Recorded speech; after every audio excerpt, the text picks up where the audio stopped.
Right. So guys, nandito ako sa Hamilton ngayon, kung saan ito yung plaza nila na napakaganda.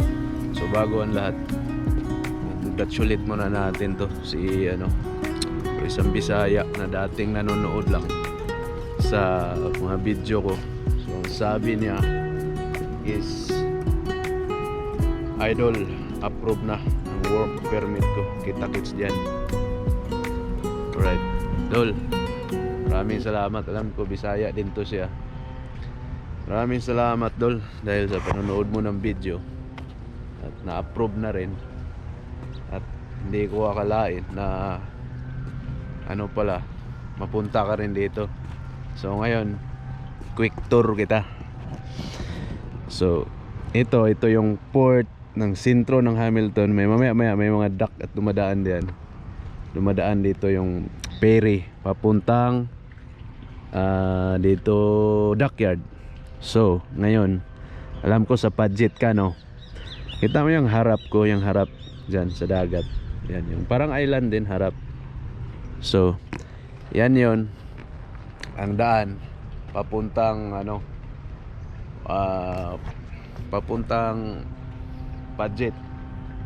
Pwede kang dumaan dyan. Kung papunta ka dito sa Hamilton, diyan ka dumaan sa gilid para shortcut dito. Kasi kung may tulay pa lang to rito, napakalapit lang, kaso wala eh. So kung pauwi ka naman, may roundabout din doon banda. Yan, may tumatakbo. May roundabout din doon banda. Yung roundabout na yan, doon yan nilalaan sa center, sinasabi lang center road. Sa likod ng pinakatuktok ng bahay na yan, may kalsada din dyan. Doon may kalsada. So, papunta ron. So na yun, dyan ka banda, oh. Straighten mo lang yung kamay ko. Yun, kung dyan ka sa budget. Yan, ah. So congratulations, bye, na approve na yung permit mo. So by the month of August, I think, kita na tayo dito. Hindi pala, mga October na, kasi papauwi rin ako, magbabakasyon ako, bye. So October pwede na. So yan, congratulations, natanggap ka na. Ito yung view. Mamaya punta ako doon sa mismong bilihan ng mga shop. Marami doon. Nandito lang muna ako sa plaza. Ikot-ikot lang muna para may pakita ko sa iyo. Yan, oh. Sa harap marami ding mga sasakyan din. Dito rin may mga isda din yata. Hindi makita, balod doon. Dati kasi namimingwit kami dito eh. Pwede namang mamingwit dito.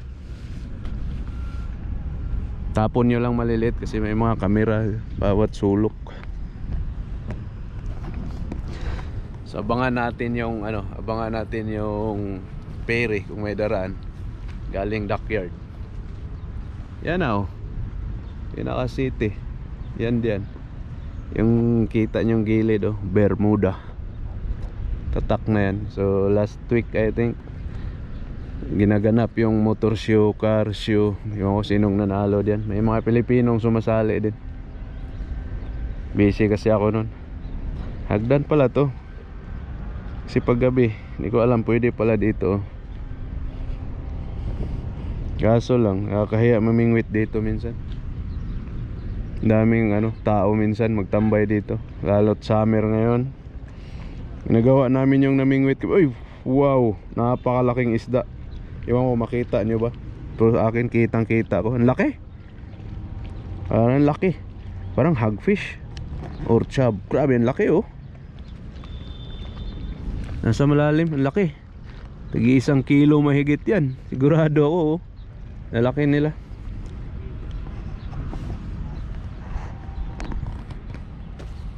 O, diba? Ang lupit. Yan, congratulations, bye.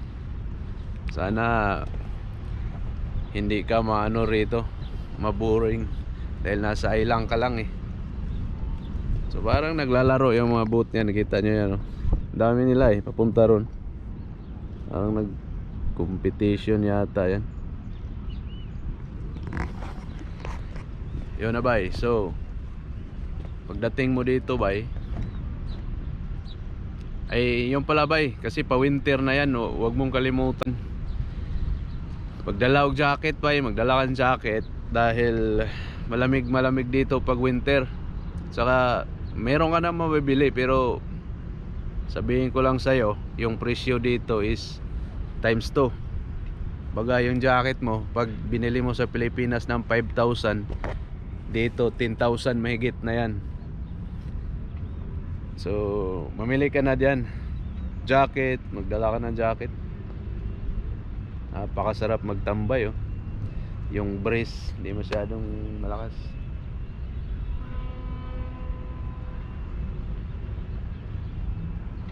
Dala ka jacket bay, sigurado ka nang magdala kay para secure na yung ano mo.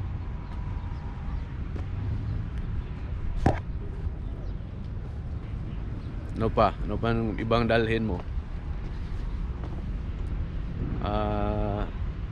Maliban sa jacket, ano, yung mga sabihin mo mga sardinas or anong pagkain ng sa atin, may mabibili ka naman dito, pero yun nga, mahal lang. Kasi may parang Asian store din nandyan sa city, nandyan sa mga ano, malaking supermarket, kumpleto naman, mahal lang. Gusto mo dala ka ng ano, sardinas,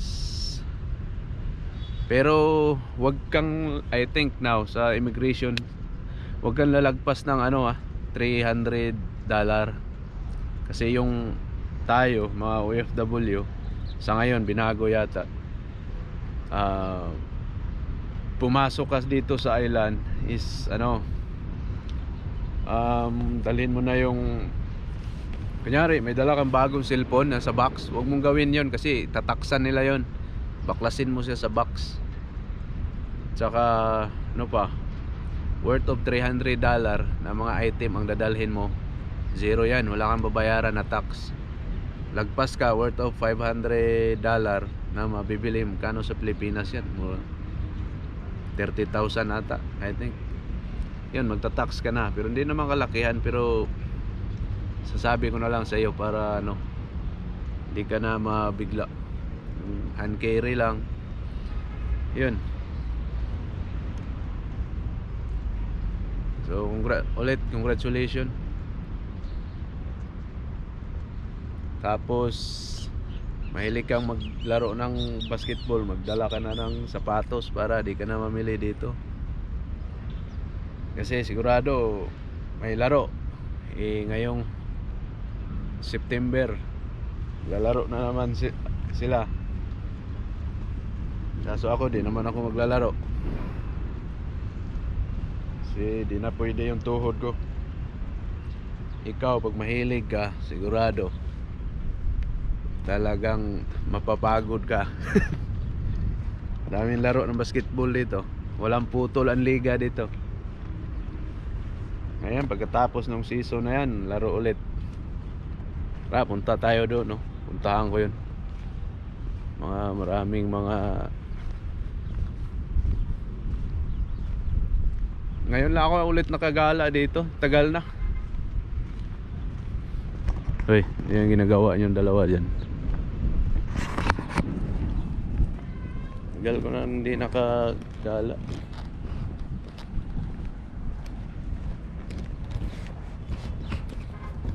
Siguro meron ng ano, may mga sobra ng 2 buwan. Pwede ba dumaan dito? Kala ko mga malaki yan, mga bata pa pala yun. Talo tayo dun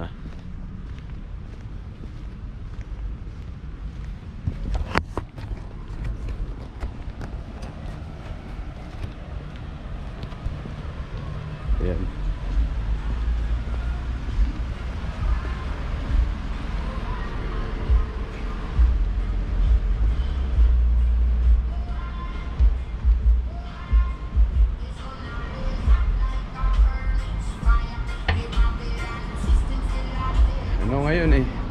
traffic kasi parang ano, ganitong oras. Tsaka ano, daming turista.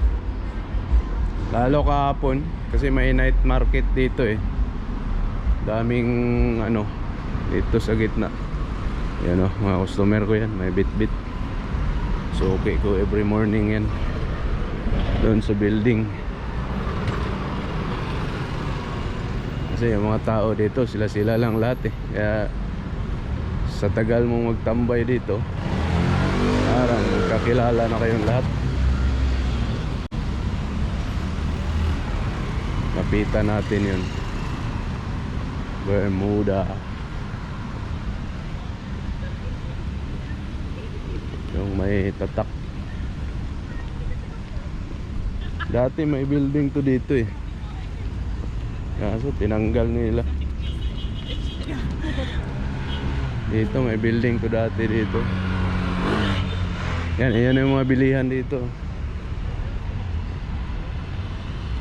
Gusto mong mamili, dami dito. Ito yung pinaka center.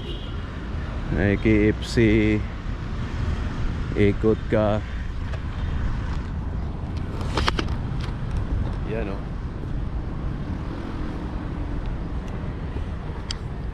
Yan. Welcome to Bermuda Island. Yan o. Doon ako kanina eh.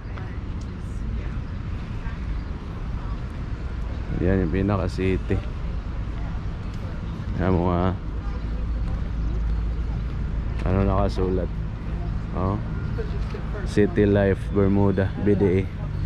Welcome to Hamilton.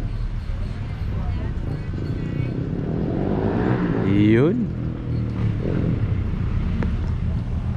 Alright, so yun na bye. At